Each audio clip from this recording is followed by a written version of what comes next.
أشهد أن لا إله إلا الله وحده لا شريك له وأشهد أن محمدا عبده ورسوله أما بعد فأعوذ بالله من الشيطان الرجيم بسم الله الرحمن الرحيم الحمد لله رب العالمين الرحمن الرحيم مالك يوم الدين إياك نعبد وإياك نستعين اهدنا الصراط المستقيم صراط الذين أنعمت عليهم غير المغضوب عليهم ولا الضالين.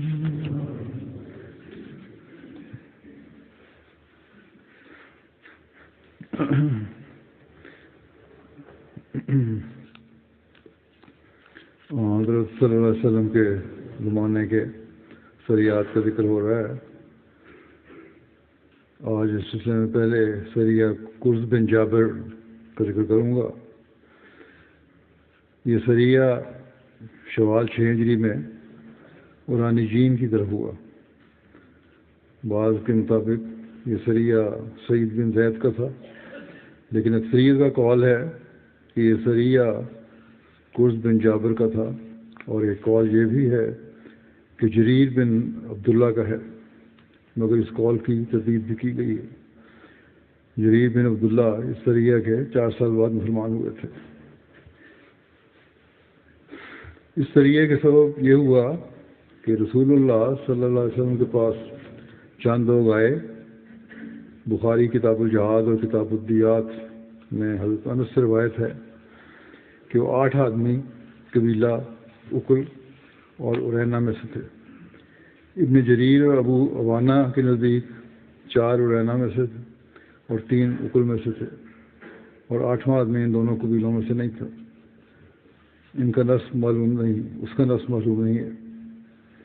چنانچہ وہ رسول اللہ صلی اللہ علیہ وسلم کے پاس آئے اور اسلام کے بارے میں گفتگو کی، اور ایک روایت میں ہے کہ انہوں نے اسلام پر بیعت کر لی اور وہ بیمار تھے. ابو عوانہ نے بیان کیا ہے کہ وہ بہت کمزور تھے اور ان کے رنگ بہت زیادہ زرد تھے اور ان کے پیٹ بڑھے ہوئے تھے، اور انہوں نے کہا یا رسول اللہ صلی اللہ علیہ وسلم ہمیں پناہ دیں اور ہمیں کھانا کھلائیں. اور وہ مسجد نبوی کے چبوترے میں ٹھہرے تھے. بس جب تندرست ہو گئے تو ان کے بدنوں کو مدینہ کی آب و ہوا موافق نہ آئی. یعنی بھوک کی وجہ سے جو بیماری تھی اور کمزوری تھی وہ تو دور ہو گئی، لیکن عمومی طور پر ان کو مدینہ کی آب و ہوا، شہر کی آب و ہوا موافق نہ آئی. ان کے مطابق ابن اسحاق کے مطابق انہوں نے آب و ہوا کو ناموافق پایا اور کمزور ہو گئے. وہ ایک طرف سے صحت مند ہو گئے تھے، بھوک کی کمی کی وجہ سے تھی کمزوری، لیکن دوسری طرف اور بیماریاں آ گئیں. بہرحال ایک روایت میں ہے کہ مدینہ میں ان دنوں وبا پیدا ہو گئی جسے برسام کہتے ہیں. برسام ایک بیماری ہے جو ذہن کو متاثر کرتی ہے اور سر پر ورم اور سینہ پر ورم کا باعث بنتی ہے. وہ کہنے لگے کہ یہ مرض یہاں آ چکی ہے اور مدینہ کی آب و ہوا ہمارے ناموافق ہے. ہم مال مویشی والے اور کھیتی باڑی کرنے والے نہیں ہیں، مال مویشی والے ہیں اور ہم کھیتی باڑی والے نہیں ہیں. ہمارے لیے دودھ کا انتظام کر دیں. تو رسول اللہ صلی اللہ علیہ وسلم نے فرمایا میرے پاس اور تو کچھ نہیں ہے مگر تم دودھ والی اونٹنیوں کے پاس چلے جاؤ، اور ان کو چراگاہ میں بھیج دیا. ایک روایت میں ہے کہ رسول اللہ صلی اللہ علیہ وسلم نے ان کو فیفا الخبار کے چرواہوں کے پاس جانے کا حکم دیا. فیفا الخبار مدینہ کے قریب ایک بیابان تھا. بہرحال اس روایت سے یہ لگتا ہے کہ وہ زیادہ عرصہ مدینہ میں رہے نہیں، بلکہ جلدی ہی مدینہ سے باہر چلے گئے اور اونٹنیوں کا دودھ پی کر ان کی صحت بہتر ہو گئی۔ ایک اور روایت میں بھی یہ ہے کہ رسول اللہ صلی اللہ علیہ وسلم نے ان کو صدقہ کی اونٹنیوں کے پاس جانے کی رخصت دی کہ وہ ان اونٹنیوں کا دودھ پئیں، تو انہوں نے اونٹوں کی طرف نکل کر ان کا دودھ پیا۔ بس جب تندرست ہو گئے اور ان کے بدن اپنی حالت پر لوٹ آئے اور ان کے پیٹ چھوٹے ہو گئے تو اسلام لانے کے بعد کافر ہو کر دودھ والی اونٹنیوں کو ہانک کر لے گئے۔ ایک طرف تو یہ سلوک آن صلی اللہ علیہ وسلم کا شفقت کا، دوسری طرف ان کا یہ رویہ کہ ٹھیک ہو کہ انہوں نے دھوکہ دیا۔ بیان کیا جاتا ہے کہ ان کو رسول اللہ صلی اللہ علیہ وسلم کے آزاد کردہ غلام یسار اور ان کے چند ساتھیوں نے پا لیا، یہ لے کے چلے گئے جو اونٹنیوں کو ہانک کے لے گئے، کافر ہو کے دودھ والی اونٹنیوں کو اپنے ساتھ لے گئے۔ بہرحال ان کو مسلمانوں نے چیلنج کیا، پکڑا اور انہوں نے آگے سے لڑائی کی، انہوں نے بھی قتال کیا۔ چنانچہ ان لوگوں نے یسار کے ہاتھ اور پاؤں کاٹ کر ان کی زبان اور آنکھوں میں کانٹے چبوئے، جہاں تک کہ وہ فوت ہو گئے۔ یہ جو لوگ آئے تھے جو ڈاکہ ڈال کے چوری کر کے لے گئے تھے اونٹنیاں، انہوں نے مسلمان جو رکھوالے تھے ان کو بھی قتال کر کے ان کو قتل کر دیا۔ پھر وہ لوگ چرواہوں کی طرف مائل ہوئے اور پہلے یسار کو قتل کیا، پھر باقی چرواہوں کو بھی قتل کر دیا۔ ایک شخص آپ صلی اللہ علیہ وسلم کی خدمت میں حاضر ہوا اور اس نے کہا انہوں نے میرے ساتھی کو قتل کر دیا۔ ایک ان میں سے بچ گیا تھا، وہ پہنچ گیا آپ صلی اللہ علیہ وسلم کے پاس اور یہ کہا کہ اونٹوں کو لے کے چلے گئے ہیں وہ لوگ۔ محمد بن عمر کی روایت ہے کہ بنو عمر بن عوف کی ایک عورت اپنے گدھے پر سوار ہو کر ادھر کو آئی اور یسار کے پاس سے گزری جو کہ درخت کے نیچے پڑا تھا۔ جب وہ اس کے پاس سے گزری تو وہ فوت ہو چکے تھے۔ وہ اپنی قوم کی طرف لوٹی اور اس کو اس واقعے کی خبر دی، بس وہ لوگ بھی نکلے یہاں تک کہ یسار کو مردہ حالت میں اٹھا کر قبا کی طرف لے آئے۔ صحیح مسلم کی روایت ہے کہ رسول اللہ صلی اللہ علیہ وسلم کے پاس انصار کے 20 نوجوان موجود تھے۔ آپ صلی اللہ علیہ وسلم نے ان کو بھیجا۔ ایک روایت میں ہے کہ رسول اللہ صلی اللہ علیہ وسلم نے ان کے قدموں کے نشانات پر 20 شاہ سواروں کو بھیجا، یعنی جب وہ لے کے چلے گئے تھے اور خبر پہنچی آپ کو تو آپ نے ان کے پیچھے 20 آدمیوں کو بھیجا پکڑنے کے لیے۔ ان میں سے چند کے نام بھی لکھے ہوئے ہیں، جن میں سلمہ بن اقوا، ابو رحم، ابو ذر غفاری، بریدہ بن حسیب، رافع بن مقیس اور ان کے بھائی جندب، بلال بن حارث، عبداللہ بن عمر بن عوف مزنی، جوال بن سراقہ سالبی، سوید بن صخر جوہنی، یہ سب مہاجرین میں سے تھے، اور ان پر قرظن بن جابر فہری کو امیر بنایا۔ رسول اللہ صلی اللہ علیہ وسلم نے ان کو دشمن کے تعاقب میں بھیجا۔ ان کے ساتھ ایک کھوج لگانے والے کو بھی بھیجا جو ان کے نشانات کا کھوج لگاتا تھا، اور آپ صلی اللہ علیہ وسلم نے ان پر بددعا کی ان دشمنوں پر اور فرمایا کہ اے اللہ ان کو راستے سے اندھا بنا دے اور اسے ان کے لیے اونٹ کی کھال سے بھی تنگ بنا دے، یعنی وہ سفر نہ کر سکیں۔ بس اللہ تعالیٰ نے ان کو راستے سے اندھا کر دیا، چنانچہ وہ اسی دن پکڑے گئے۔ جب دن چڑھا تو ان کو لے کر رسول اللہ صلی اللہ علیہ وسلم کے پاس لایا گیا۔ جو 20 آدمی گئے تھے ان کو پکڑ کے لے آئے۔ ایک روایت میں ہے کہ قرظ بن جابر اور اس کے ساتھی ان کی تلاش میں نکلے یہاں تک کہ ان کو رات ہو گئی، چنانچہ انہوں نے رات حرہ میں گزاری۔ پھر انہوں نے صبح کی اور وہ یہ نہیں جانتے تھے کہ وہ لوگ کدھر گئے ہیں، تو اچانک ایک عورت اونٹ کے شانے کو اٹھائے ہوئے تھی، چنانچہ انہوں نے اس کو پکڑا اور اس عورت سے پوچھا یہ کیا ہے؟ وہ عورت کہنے لگی کہ میں ایک قوم کے پاس سے گزری ہوں، انہوں نے اونٹ ذبح کیا ہوا تھا تو انہوں نے مجھے اشانہ دیا ہے اور وہ اس جنگل میں ہیں. اس کو بھی کچھ گوشت کا ٹکڑا دیا تھا ایک ٹانگ کے اوپر کا حصہ ران کا. وہ کہنے لگی کہ جب تم ان کو دیکھو گے تو ان کا دھواں نظر آئے گا. جہاں وہ بیٹھے ہوئے ہیں وہاں دھواں اٹھ رہا ہوگا. بس وہ چل پڑے جہاں تک کہ ان کے پاس اس وقت آئے جب وہ کھانے سے فارغ ہو چکے تھے. صحابہ جو تھے, صحابہ نے ان سے اپنے آپ کو حوالے کرنے کا مطالبہ کیا تو سب قیدی ہو گئے اور ان میں سے کوئی ایک بھی باقی نہ رہا. بس صحابہ نے ان کو باندھ لیا اور اپنے پیچھے ان کو گھوڑوں پر بٹھا کر مدینہ لے آئے. رسول اللہ صلی اللہ علیہ وسلم رغابہ نامی جگہ میں تشریف فرما تھے. یہ رغابہ جرف سے متصل ایک جگہ ہے اور جرف مدینہ سے 3 میل کے فاصلے پر تھا. بہرحال وہ ان کو لے کر رسول اللہ صلی اللہ علیہ وسلم کی طرف چلے. حضرت انس بیان کرتے ہیں کہ میں ان کے پیچھے چند لڑکوں کے ساتھ نکلا یہاں تک کہ رسول اللہ صلی اللہ علیہ وسلم ان کو وادی رغابہ میں پانی کے بہاؤ کے جمع ہونے کی جگہ پر ملے. چنانچہ رسول اللہ صلی اللہ علیہ وسلم نے سلائیاں لانے کا حکم دیا. وہ گرم کی گئیں تو رسول اللہ صلی اللہ علیہ وسلم نے ان سلائیوں کو ان کی آنکھوں میں پھیرا کیونکہ انہوں نے چرواہوں کی آنکھوں میں سلائیاں پھیری تھیں. ایک روایت میں ہے کہ ان کو رسول اللہ صلی اللہ علیہ وسلم کے پاس لایا گیا تو آپ صلی اللہ علیہ وسلم نے ان کے ایک طرف کے ہاتھ کاٹے اور دوسری طرف کے پاؤں کاٹے اور ان کی آنکھوں میں گرم سلائی پھیر کر ان کو دھوپ میں ڈال دیا یہاں تک کہ 2 مر گئے. ایک روایت میں ہے ان کی آنکھوں میں گرم سلائی پھیری گئی اور ان کو دھوپ میں ڈال دیا گیا. وہ پانی مانگتے تھے, ان کو پانی نہیں دیا جاتا تھا.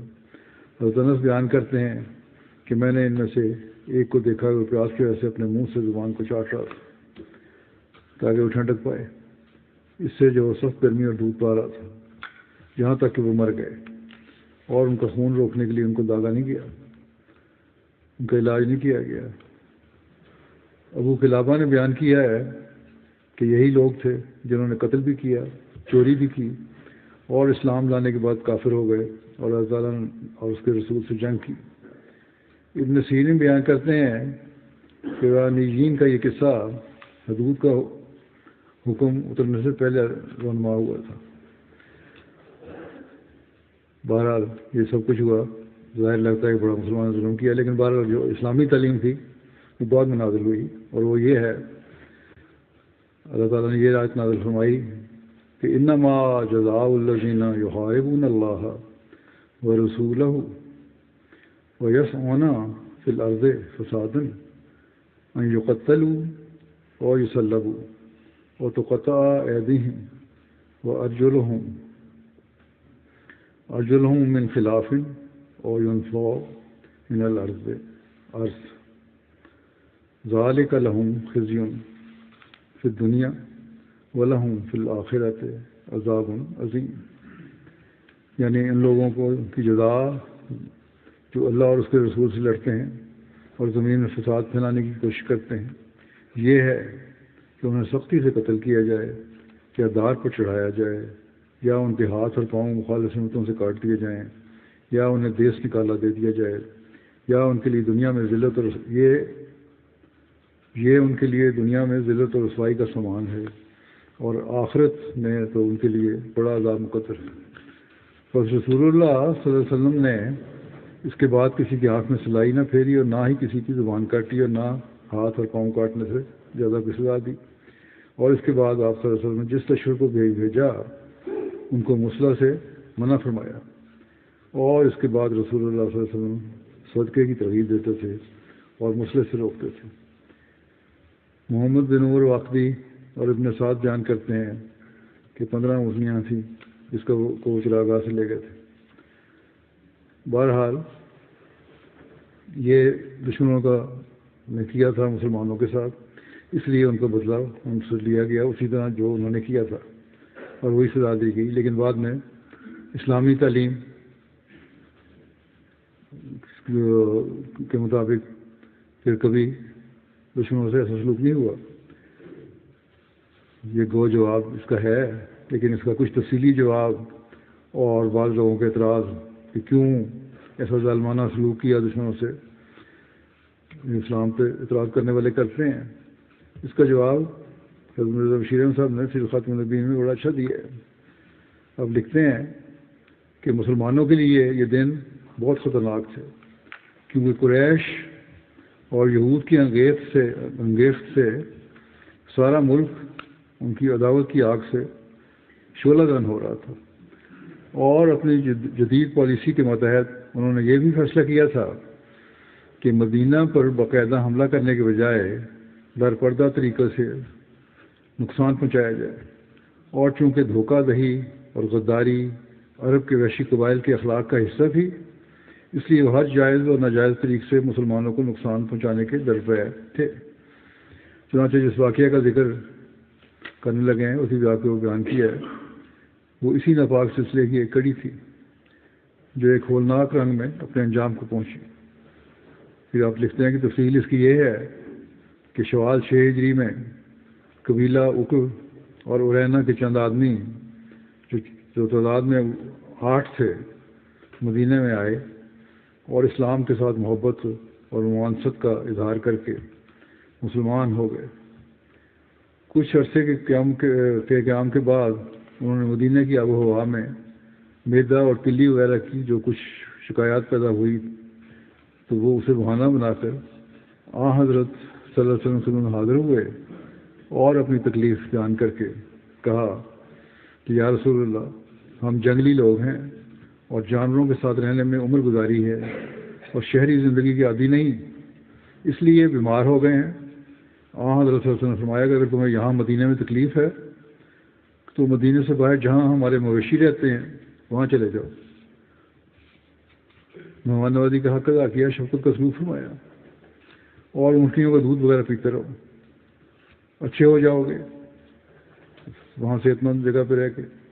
ایک روایت میں یہ ہے کہ انہوں نے خود کہا کہ یا رسول اللہ، اگر آپ ہمیں اجازت دیں تو ہم مدینے سے باہر جہاں آپ کے مویشی رہتے ہیں وہاں چلے جائیں، جس کی آپ نے اجازت دے دی. بہرحال وہ حضرت صلی اللہ علیہ وسلم سے اجازت لے کر مدینے سے باہر اس چراگاہ میں چلے گئے جہاں مسلمانوں کے اونٹ رہتے تھے. جب ان بدبختوں نے یہاں اپنا ڈیرا جما لیا اور آگے پیچھے نظر ڈال کر سارے حالات معلوم کر لیے اور کھلی ہوا میں رہ کر اور اونٹوں کا دودھ پی کر خوب موٹے تازے ہو گئے، تو ایک دن اچانک اونٹوں کے رکھوالوں پر حملہ کر کے انہیں مار دیا، اور مارا بھی اس بے دردی سے کہ پہلے تو جانوروں کی طرح ذبح کیا، اور پھر جب ابھی کچھ جان باقی تھی تو ان کی زبانوں میں صحرا کے تیز کانٹے چبوئے تاکہ جب وہ منہ سے کوئی آواز نکالیں یا پیاس کی وجہ سے تڑپیں تو یہ کانٹے ان کی تکلیف کو اور بھی بڑھا دیں.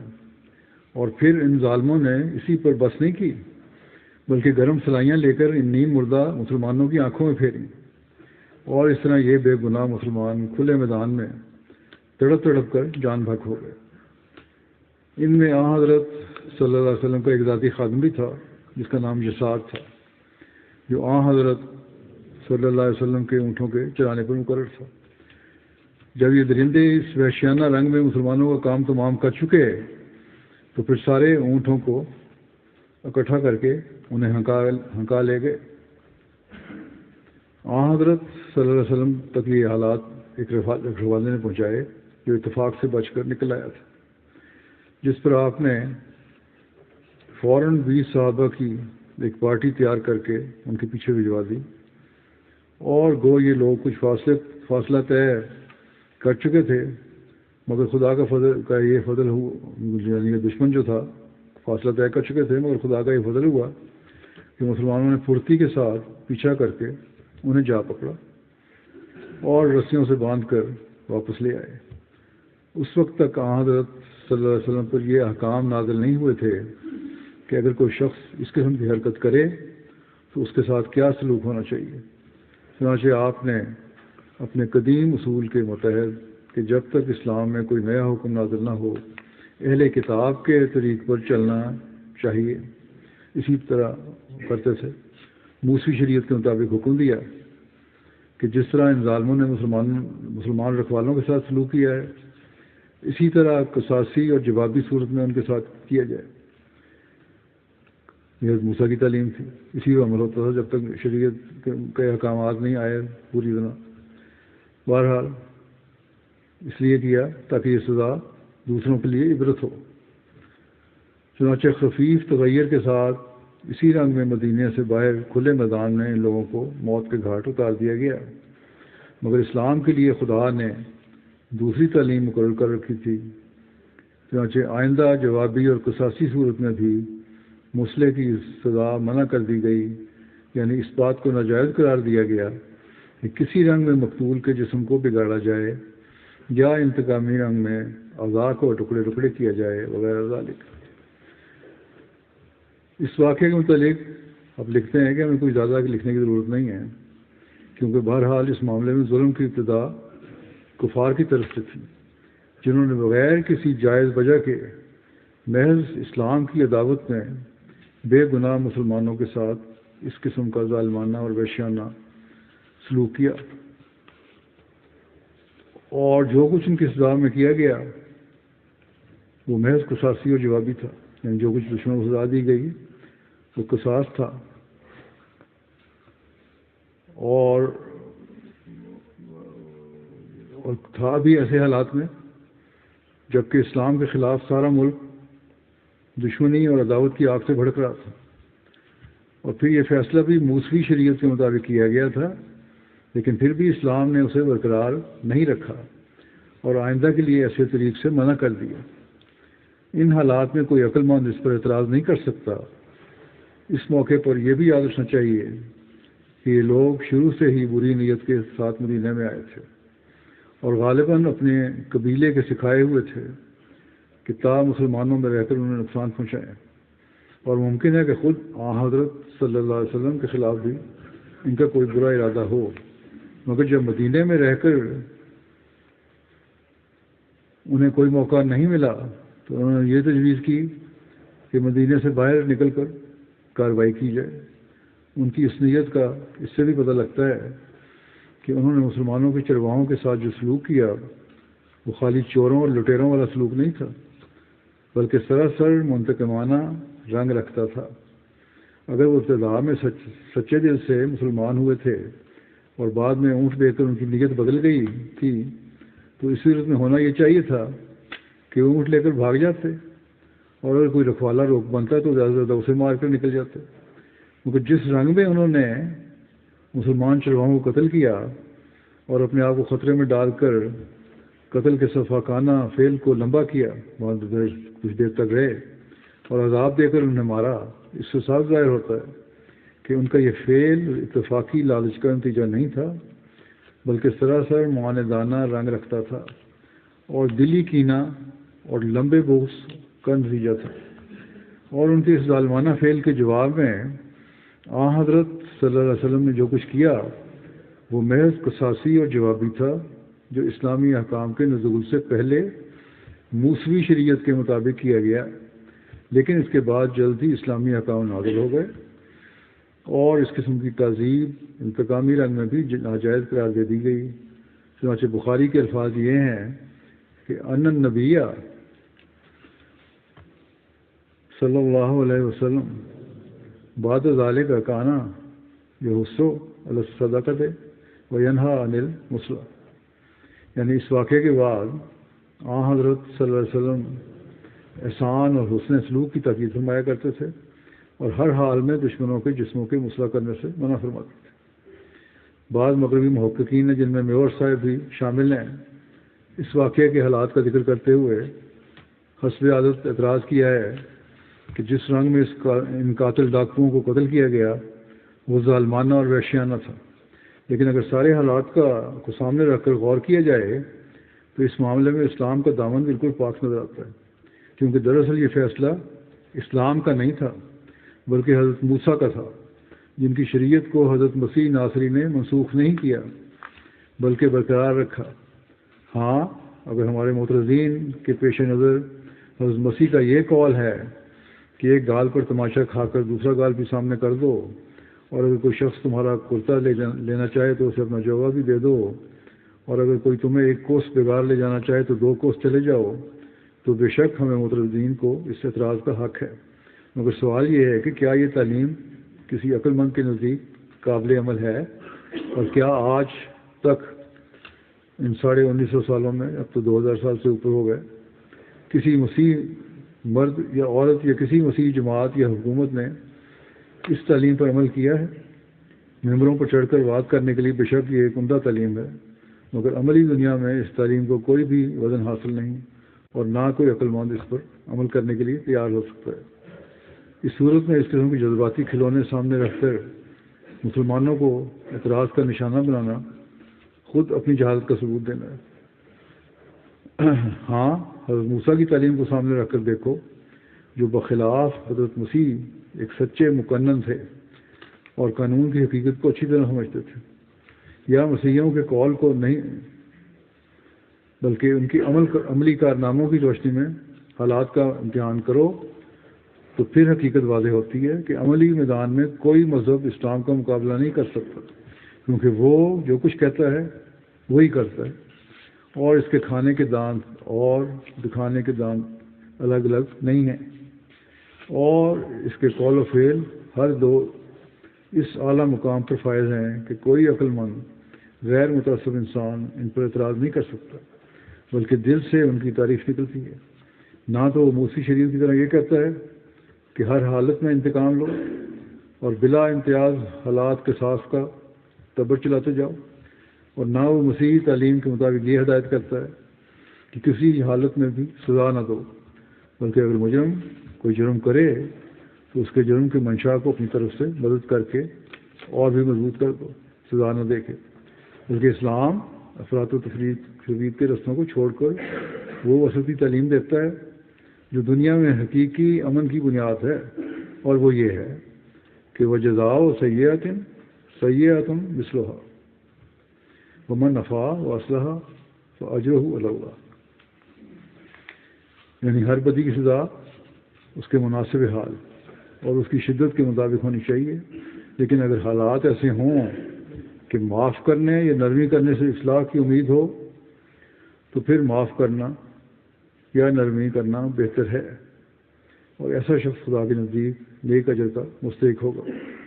یہ وہ تعلیم ہے جو اسلام نے اس بارے میں دی ہے، اور کوئی عقل مند اس بات سے انکار نہیں کر سکتا کہ یہ ایک بہترین تعلیم ہے جس میں انسانی ضروریات کے تمام پہلوؤں کو مد نظر رکھا گیا ہے، اور سزا کی صورت میں بھی اسلام نے یہ قید لگا دی ہے کہ وہ مناسب حد تک آگے نہ گزرے، اور مسلح وغیرہ کے اشیانہ افعال کو ایک یک قلم بند کر دیا گیا ہے۔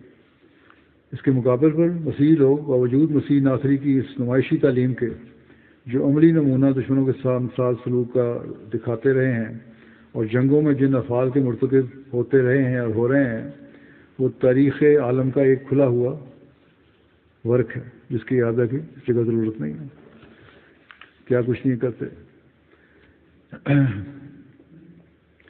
اب ایک غزوے کا ذکر کروں گا، یہ غزوہ ذی قرد کہلاتا ہے۔ اس کے متعلق سیرت نگاروں اور محدثین میں اختلاف ہے کہ یہ کب ہوا۔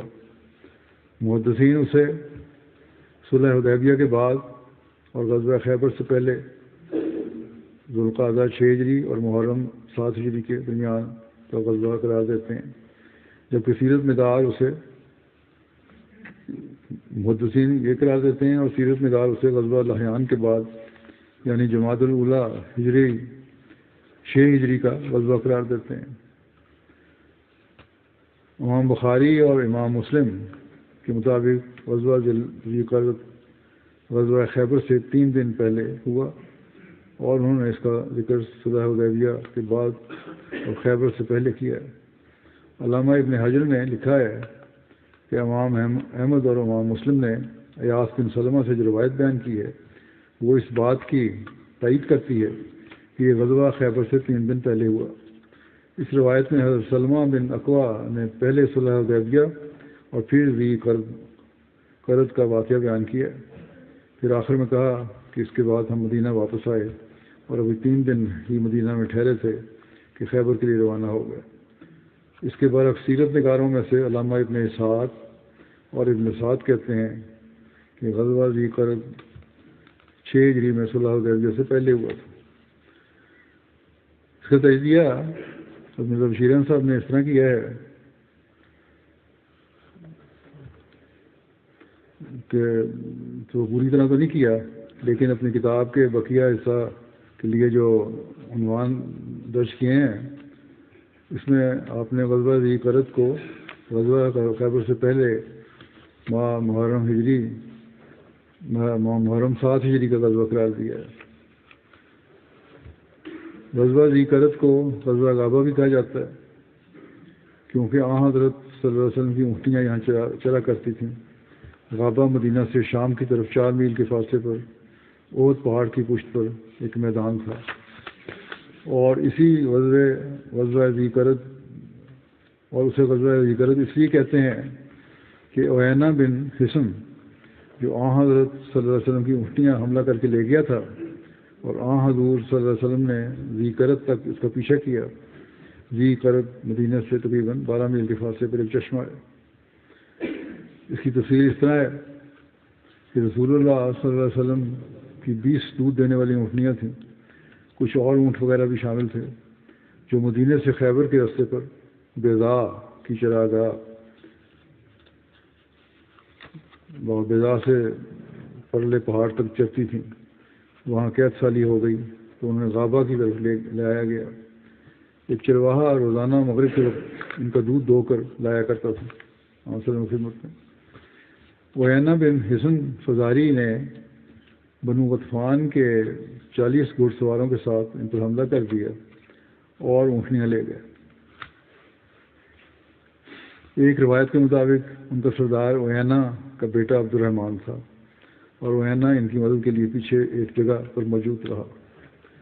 حملہ کے دوران دشمن نے حضرت ابو ذر کے بیٹے ذر کو قتل کر دیا جو ان اونٹنیوں کا چرواہا تھا، اور حضرت ابو ذر کی بیوی لیلہ کو قید کر کے لے گئے، جبکہ حضرت ابو ذر کے بیٹے کی بیوی جو وہیں موجود تھی دشمن سے بچ گئی۔ عیینہ بن حصن کون تھا؟ اس کے تعارف میں لکھا ہے کہ عیینہ غزوہ احزاب کے موقع پر قبیلہ بنو فزارہ کا سردار تھا۔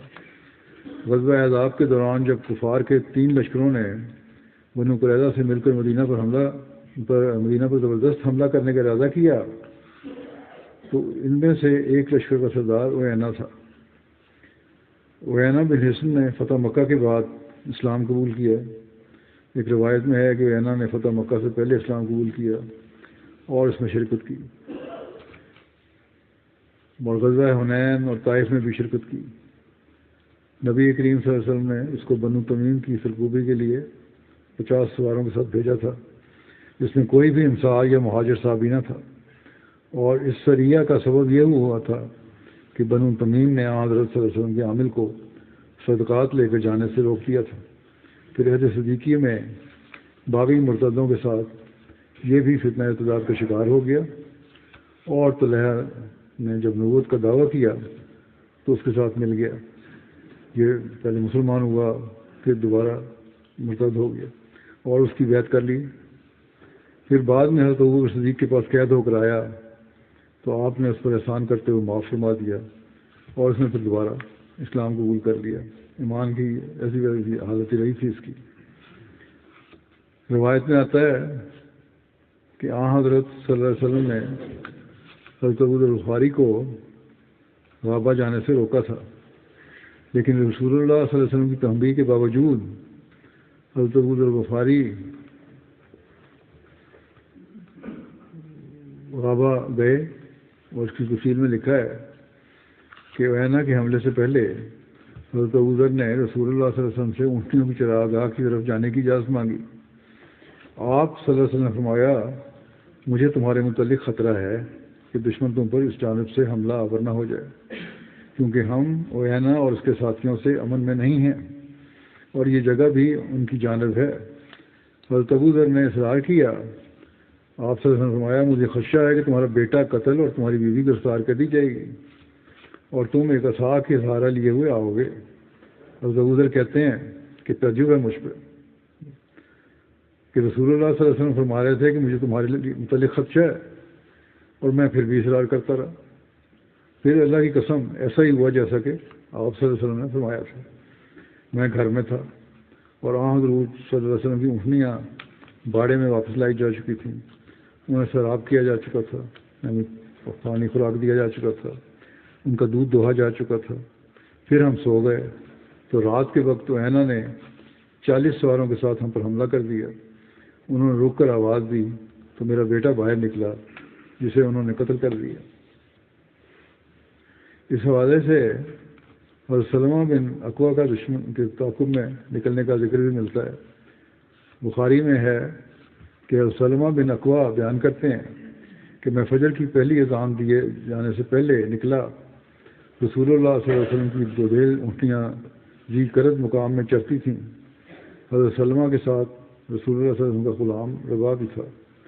حضرت سلمہ کہتے ہیں کہ عبد الرحمن بن عوف کا ایک لڑکا مجھے ملا۔ اس نے کہا کہ رسول اللہ صلی اللہ علیہ وسلم کی اونٹیاں لے لی گئی ہیں۔ میں نے کہا کہ انہیں کون لے گیا ہے؟ اس نے کہا کہ غطفان والے۔ انہوں نے کہا کہ یعنی حضرت سلمہ نے کہا کہ میں نے 3 بار آواز بلند کر کے یا صباحہ کہا۔ یہ الفاظ خطرے کے وقت بولے جاتے تھے۔ تو میں نے انہیں سنا دیا جو مدینہ میں تھے، اونچی آواز سے تاکہ وہاں پہنچ جائے۔ ان کی آواز کافی بلند تھی۔ اور رباح کو رسول اللہ صلی اللہ علیہ وسلم کو اطلاع دینے کے لیے بھیج دیا۔ پھر کہتے ہیں میں آگے کی طرف تیزی سے دوڑا یہاں تک کہ ان حملہ آور ڈاکوؤں کو جا لیا اور وہ اپنے جانوروں کو پانی پلانے لگے تھے۔ میں اپنے تیروں سے انہیں مارنے لگا اور میں ماہر تیر انداز تھا۔ میں کہتا میں ابن اقوا ہوں اور آج صرف کم ظرف لوگوں کی ہلاکت کا دن ہے۔ اکیلے ہی مقابلے کے لیے نکل گئے اور میں یہ بلند آواز سے پڑھتا جاتا تھا۔ جب میں درختوں میں ہوتا تو ان کو تیر مارتا اور جب تنگ گھاٹیاں آ جاتی تو پہاڑ پر چڑھ کر ان پر پتھر پھینکتا یہاں تک کہ ان سے تمام اونٹیاں چھڑا لیں۔ صحیح مسلم میں یہ الفاظ ہیں کہ میں اسی طرح ان کا پیچھا کرتا رہا یہاں تک کہ اللہ تعالیٰ نے رسول اللہ صلی اللہ علیہ وسلم کے اونٹوں میں سے کوئی اونٹ نہیں تھا جسے میں نے اپنے پیچھے نہ چھوڑ دیا ہو، اور ان سے 30 چادریں بھی چھین لیں جو انہوں نے بوجھ کام کرنے کے لیے پھینک دی تھیں بھاگتے ہوئے۔ جو چیز بھی وہ پھینکتے جاتے تھے میں ان کو نشان کے طور پر پتھر رکھ دیتا تھا تاکہ رسول اللہ صلی اللہ علیہ وسلم اور آپ کے صحابہ پہچان لیں، اور ان کا پیچھا کرتا رہا اور پھر ان پر تیر اندازی کرتا رہا، مقابلہ کرتے رہے اکیلے ہی۔ تاریخ اور سیرت کی یہ بھی میں حدیث کی دوسری شروعات میں کے مطابق یہ بھی لکھا ہے کہ تمام اونٹیاں واپس نہیں لی جا سکی تھیں، کچھ اونٹیاں دشمن اپنے ساتھ لے جانے میں کامیاب ہو گیا تھا۔ بہرحال دوسری طرف جب رسول اللہ صلی اللہ علیہ وسلم تک اس واقعی خبر پہنچی تو مدینہ میں اعلان کیا گیا کہ خطرے کی گھڑی ہے، چنانچہ مزادی کروا دی گئی۔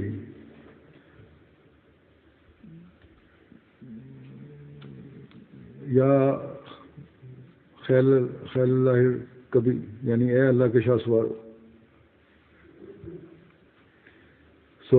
ہو جاؤ۔ اسی وقت وہ سوار آپ کے پاس جمع ہونے لگے۔ سب سے پہلے حضرت مقداد آپ کے پاس آئے، پھر حضرت عباد بن بشر، سعد بن زید، اسید بن حضیر، عکاشہ، مورز بن نسلہ، ابو قتادہ اور ابو عیاش بھی پہنچ گئے۔ رسول اللہ صلی اللہ علیہ وسلم نے حضرت سعد بن زید کو امیر بنایا اور فرمایا دشمن کے تعاقب میں نکلو یہاں تک کہ میں بھی لوگوں کے ساتھ تم سے آ ملوں۔ تم لوگ جاؤ آگے آگے، میں پیچھے آ رہا ہوں۔ رسول اللہ صلی اللہ علیہ وسلم 500 صحابہ کے ساتھ روانہ ہوئے، اور یہ بھی کہا جاتا ہے کہ 700 کے ساتھ روانہ ہوئے۔ آپ نے مدینے پر حضرت ابن مکتوم کو اپنا نائب مقرر فرمایا اور حضرت سعد بن عبادہ کو 300 صحابہ کے ساتھ مدینے کی حفاظت کے لیے پیچھے رکھا۔ رسول اللہ صلی اللہ علیہ وسلم نے حضرت مقداد بن اسود کے نیزے پر جھنڈا باندھا۔ اس مہم میں ایک واقعے کا ذکر یوں ملتا ہے کہ ابن اسحاق کہتے ہیں کہ رسول اللہ صلی اللہ علیہ وسلم نے فرمایا، ابو عیاش کیا تم اپنا گھوڑا کسی ایسے شخص کو نہیں دیتے جو تم سے بہتر سوار ہے تاکہ وہ دشمن سے جا ملے؟ حضرت ابو عیاش نے کہا کہ اے اللہ کے رسول، میں سب سے اچھا سوار ہوں۔ وہ کہتے ہیں کہ میں نے کہہ دیا اور پھر میں نے گھوڑے کو ایڑ لگائی، لیکن ابھی 50 گز ہی چلا تھا کہ اس نے مجھے زمین پہ گرا دیا۔ مجھے حیرانی ہوئی کہ کہ رسول اللہ صلی اللہ علیہ وسلم فرما رہے تھے کہ گھوڑا اپنے سے بہتر سوار کو دے دو، اور میں کہہ رہا تھا کہ میں سب سے بہتر گھڑ سوار ہوں۔ پھر حضور صلی اللہ علیہ وسلم نے حضرت ابو عیاش کا گھوڑا حضرت معاذ بن مائس کو دے دیا۔ حضرت سلمہ جو دشمن کا پیچھا کر رہے تھے بیان کرتے ہیں کہ جب دن چڑھایا تو عینہ ان کی مدد کے لیے آیا۔ اس سے معلوم ہوتا ہے کہ عینہ خود یہاں موجود تھا، وہ ایک تنگ گھاٹی میں تھا۔ کہتے ہیں میں پہاڑ کو چڑھ گیا، وہ عینہ نے کہا یہ کون ہے؟ اور عینہ کے ساتھیوں نے اسے کہا کہ صبح سے لے کر ابھی تک یہ ہم اس مصیبت میں، یہ ہمارا پیچھا کر رہا ہے، ہم پر تیر اندازی کر رہا ہے اور اپنے جانور چھڑا رہا ہے، اس نے ہماری سب چیزیں چھین لی ہیں۔ اور عینہ نے کہا کہ اگر اس کو یہ یقین نہ ہوتا کہ اس کے پیچھے لوگ آ رہے ہیں تو تمہیں کبھی کا چھوڑ گیا ہوتا۔ ہوشیار تھا، انہوں نے کہا یقیناً ان کے پیچھے اور کوئی آ رہی ہے فوج، تم میں سے چند آدمی اس کی طرف جاؤ۔ اس نے اپنے ساتھیوں کا، چنانچہ ان میں سے 4 آدمی میری طرف آئے اور پہاڑ پر چڑھے۔ میں نے ان سے کہا کہ تم مجھے جانتے ہو؟ انہوں نے کہا کہ تم کون ہو؟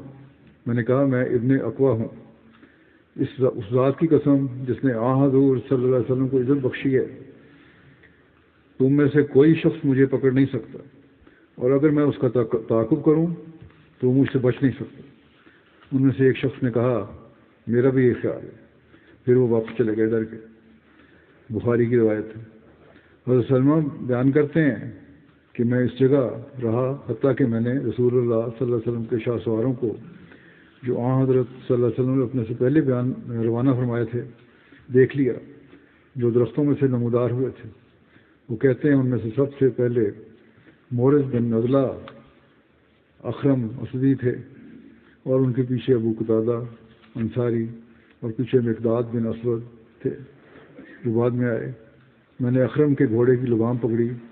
میں نے کہا اے اخرم تو ان سے بچ تاکہ وہ تجھے ہلاک نہ کر دیں، ابھی آگے نہ جاؤ، انتظار کرو ذرا یہاں تک کہ رسول اللہ صلی اللہ علیہ وسلم اور آپ کے صحابہ پہنچ نہ جائیں۔ اس نے کہا کہ اے سلمہ اگر تو اللہ اور یوم آخرت پر ایمان رکھتا ہے اور تو جانتا ہے کہ جنت حق ہے اور آگ جہنم حق ہے، بس تو میرے اور شہادت کے درمیان حائل نہ ہو۔ بڑے درست سے انہوں نے بات کی ہے۔ کہتے ہیں کہ میں نے پھر چھوڑ دیا اسے۔ کہتے ہیں کہ یہاں تک کہ اخرم اور عبد الرحمن بن عینہ باہم برسے بیکار ہوئے، اور انہوں نے عبد الرحمن سمیت اس کے گھوڑے کو زخمی کر دیا، اور عبد الرحمن نے ان کو نیزہ مار کر شہید کر دیا اور ان کے گھوڑے پر سوار ہو کر مڑا۔ دوسری روایت میں ہے کہ حضرت اخرم کو عبار نے شہید کیا تھا۔ عبار اور اس کا بیٹا ایک ہی ان پر سوار تھے۔ حضرت عکاشہ نے ایک نیزہ مارا اور ان دونوں کو ایک ہی وار سے قتل کر دیا۔ ایک اور روایت ہے کہ مطابق حضرت اخرم کو مسعودہ نے شہید کیا تھا۔ شہادت کے واقعے متعلق ایک خواب کا بھی ذکر ہے۔ حضرت اخرم نے دشمن کے ساتھ نبرد آزما ہونے سے ایک روز قبل خواب میں دیکھا تھا کہ میرے لیے آسمان کھل گیا ہے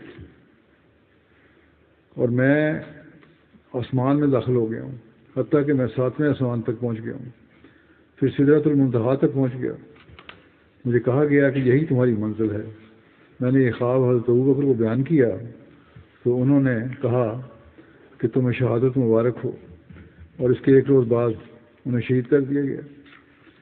حضرت مورز کے پیچھے حضرت ابو قتادہ بھی پہنچ گئے۔ رسول اللہ صلی اللہ علیہ وسلم کے شاہ سوار حضرت ابو قتادہ کا مقابلہ عبد الرحمن بن عینہ سے ہوا۔ وہ باہم نیزہ بازی کرنے لگے۔ عینہ کے بیٹے نے حضرت ابو قتادہ کے گھوڑے کی گونچیں کاٹ دیں اور حضرت ابو قتادہ نے اسے قتل کر دیا اور اس کے گھوڑے پر خود سوار ہو گئے۔ حضرت ابو قتادہ کا مسعودہ فزاری سے مقابلے کے بارے میں بھی ذکر ہے۔ ایک روایت کے مطابق حضرت ابو قتادہ کو اس واقعے کی خبر ملی، یعنی دشمن کے حملہ کی، تو حضرت صلی اللہ علیہ وسلم اپنے صحابہ کے ساتھ مدینہ سے سفر کر کے ذباب میں تشریف فرما تھے، جو ثنیۃ الوداع سے اترتے ہوئے احد پہاڑ کے راستے میں ایک چھوٹا کالا پہاڑ ہے۔ وہ رسول اللہ صلی اللہ علیہ وسلم کے پاس آئے تو آپ نے فرمایا اے ابو قتادہ آگے چلو، اللہ تمہاری مدد کرے۔ حضرت ابو قتادہ کہتے ہیں کہ میں روانہ ہوا اور میرے ساتھ ایک اور شخص بھی تھا۔ ہم جلد ہی دشمن تک پہنچ گئے۔ اس نے کہا کہ ابو قتادہ کیا خیال ہے؟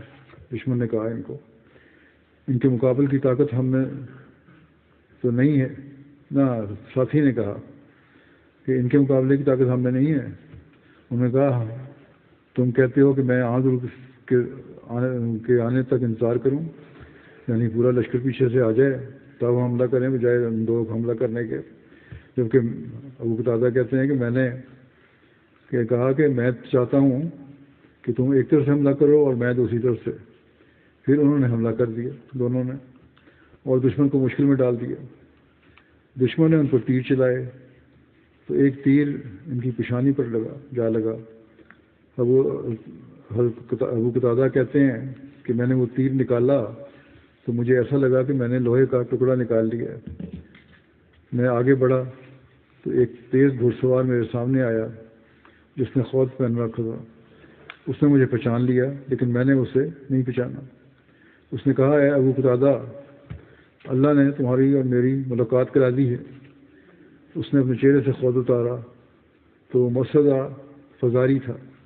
اس نے کہا کیا پسند کرو گے، شمشیر زنی، نیزہ بازی؟ کس نے لڑنا ہے تم نے؟ تلوار سے لڑنا ہے، نیزے سے لڑنا ہے، یا پھر کشتی کرنی ہے؟ میں نے کہا یہ تم پر ہے، تم جو چاہتے کر لو۔ اس نے کہا پھر کشتی لڑتے ہیں۔ وہ اپنی سواری سے، جنگ کے بھی عجیب طریقے تھے اس زمانے میں، وہ اپنی سواری سے نیچے اترا، میں بھی نیچے اتر آیا۔ میں نے اپنا گھوڑا ایک درخت کے ساتھ باندھا اور اپنا اسلحہ وہیں رکھا، اور اس نے بھی ایسا ہی کیا۔ پھر ہم لڑنے لگے اور اللہ نے مجھے اس پر غلبہ دے دیا۔ میں اس کے اوپر چڑھ گیا۔ میں نے ارادہ کیا کہ اٹھوں اور اپنی تلوار لے لوں، اور وہ بھی اپنی تلوار لے لے۔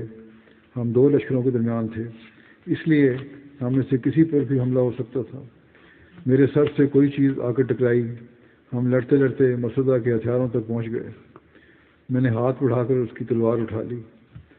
جب اس نے دیکھا کہ تلوار میرے ہاتھ لگ گئی ہے اس کی، تو کہنے لگا کہ اے ابو قتادہ، میرا کچھ لحاظ رکھو۔ میں نے کہا نہیں، اب تم اپنا ٹھکانہ جہنم دیکھ لو۔ اور پھر اسے قتل کر دیا اور اسے اپنی چادر میں لپیٹ دیا۔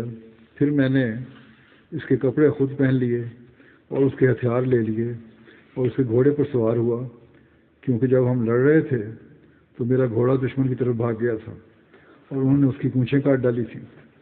میں تیزی سے آگے بڑھا اور مسودہ کے بھتیجے کو جا لیا۔ اس کے ساتھ مزید 17 سوار تھے۔ میں نے ان کو اشارہ کیا تو ٹھہر گئے۔ پھر جب میں ان کے قریب پہنچا تو میں نے ان پر حملہ کر دیا اور مسودہ کے بھتیجے کو نیزہ مارا اور اس کی گردن توڑ دی۔ اس کے ساتھی بھاگ گئے اور میں نے اونٹنیوں کو اپنے قبضے میں لے لیا جو حضرت سلمہ بن اکوع کے حملے کو دشمن چھوڑ کر بھاگ گئے تھے۔ یہ اس واقعہ کے غزوے کی مزید تفصیل بھی ہے جو انشاءاللہ آئندہ بیان ہو جائے گی۔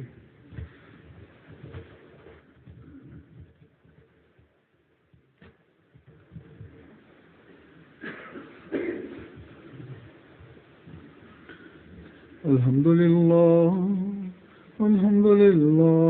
نحمده ونستعينه ونستغفره ونؤمن به ونتوكل عليه ونعوذ بالله من شرور أنفسنا ومن سيئات أعمالنا من يهده الله فلا مضل له ومن يضلل فلا هادي له ونشهد أن لا إله إلا الله ونشهد أن محمدا عبده ورسوله عباد الله رحمكم الله إن الله يأمر بالعدل والإحسان وإيتاء ذي القربى وينهى عن الفحشاء والمنكر والبغي